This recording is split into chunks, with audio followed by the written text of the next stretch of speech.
So you want to tango, do you? Well, you're gonna have to do much better than that. Indeed, our heroes are going to have to do much better than that as we begin round 2 here. One thing I'm going to do is, at the end of the last episode, there was a cutscene. This guy is going to go AWOL. He declared it, and so we're going to remove him from the table. As a bonus action, Jannos will use Bardic Inspiration to give his buddy Kosef a D8. He's definitely within 60 feet. So we'll just set that right there. Okay, for his action, Jannos is going to turn and face this gnoll and use Fireball on him, which is going to require him to do a Dex saving throw. Otherwise take 8d6 fire damage. I don't think Jannos is going to upcast it. He's going to save that in case he needs to use it later against the Alhoon for maximum damage possible. Alright, so let's roll this save. Oh, one important detail. The gnoll has, from previous sessions, only 18 hit points remaining. Okay, the save is going to be 17. Let's see how he does. Gets a +1. He actually makes it on a 17. Unbelievable. All right, so that means he's going to take half of this damage, whatever it amounts to.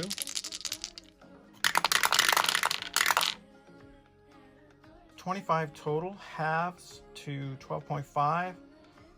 12.5 will round down to 12 damage. So that means that this gnoll is now a smoking carcass. For his movement, Jannos is going to move 5 inches to here. Duck down again just so he can peer over the wall. And he's going to yell, "Break!" to Kosef. Next up is the Alhoon. So let's check to see if when Jannos yelled break, the Alhoon was able to locate his position. We'll do 1 yes and 1 no. And the tiebreaker here. Did the Alhoon locate where Jannos is exactly? Okay, no, he did not. So what that means is the Alhoon will not split his attack between Kosef and Jannos. So both of his attacks will go against Kosef. He's going to use Chilling Grasp twice. So let's see what happens here. Okay, so the Alhoon reaches over and grabs Kosef, and he gets a +8 for this attack. Let's see how we do. Kosef's AC is an 18, so it's pretty stout. Let's see how he does. That's a 16. That's going to fail on his first attack. And for his second attack, oh, that's going to hit. Alright, so Kosef starts with 67 hit points. He just lost 14, so he's down to 53. Remove his smolder cotton there. For his movement, the Alhoon's just going to move so he doesn't break and give an attack of opportunity. He's going to put Kosef between himself and Jannos to try and get a little bit of cover. So he's going to move right about there. We move on now to Kosef's turn. And he's generally a very easygoing guy until you attack him, and then he can be pretty fiery. So the big question is going to be, is he going to follow Jannos' suggestion this time? I'm going to say that based on how fiery he might be, we'll do 3 no's against 1 yes, and a tiebreaker. And the question will be, does Kosef break as requested?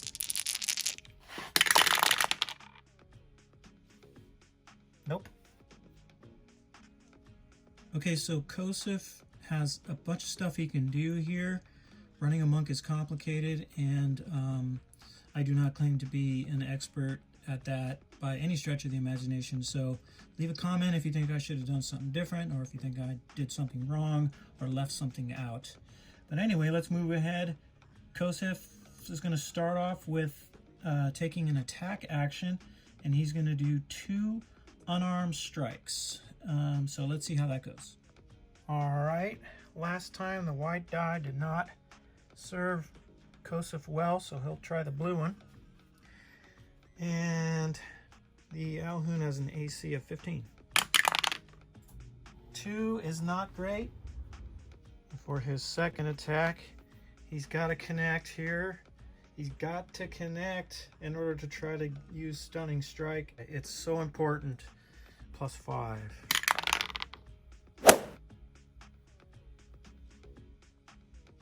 So since that attack was successful, he can now use 1 key, and the Alhoon is going to have to make a con save or be stunned. The Alhoon has a +7.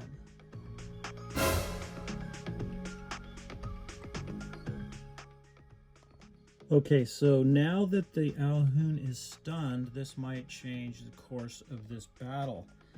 The stunned condition means the Alhoon cannot move, No. can't take an action, bonus action, or reaction. What?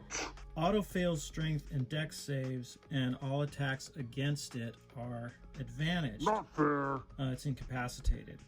So what Kosef is going to do now is he's going to spend 1 key for a bonus action, Flurry of Blows, which gives him 2 unarmed strikes. He has to hit to impose the effects from open hand technique. So let's see how he does. So the thing about Chilling Grasp is not only does Kosef take the 14 cold damage, but the Alhoon also gets 14 hit points back from Chilling Grasp. So as you can see, they had him down to 108, and then since he connected on that attack, he got 14 back, and now at 122. Sorry for the interruption there, but it was important to clarify the HP total for the Alhoon before we continue. Let's start with the first one. He is looking at trying to defeat a AC 15. 11. He'll get a +5 on that, so that'll be 16. Oh, and I forgot to add his proficiency, so that would be 3 more. That is a hit. Okay, so damage from this first roll is going to be a d6 +5. So 6. And then since he succeeded on that, he's going to choose the option to knock the Alhoon prone from open hand technique. He'll automatically fail. And now for Kosef's second attack against an AC 15. +8. Since that's gonna fail, Kosef could use his Bardic Inspiration die here, and that will succeed. I think he's gonna use it. He's gonna go ahead and use it. He'll at minimum roll a 1, so that'll make it a hit, and then a d6 +5. Nice. So I did make one error. Once the Alhoon was stunned and Kosef missed on his next attack, I decided to have Kosef use his Bardic Inspiration die. So I'm going to roll a d20 to see if this is all going to be moot or not. If he succeeds on this roll, he wouldn't have had to use it. Nope, he doesn't. But we're going to just leave it the way that it is. So since he also hit his second attack, open hand technique can add another effect, so you can add 1 on each attack. He could push him 15 feet, like maybe this way. So now in round number 3, Jannos can set the point of origin for his fireball spell somewhere over here. It's an 8-inch sphere, and keep Kosef out of it. So that's going to end his turn. And the effects of Stunning Strike will last, it looks like, through the end of his next turn. So yeah, very good turn for the heroes here. Thanks for watching, and round number 3 should be up soon.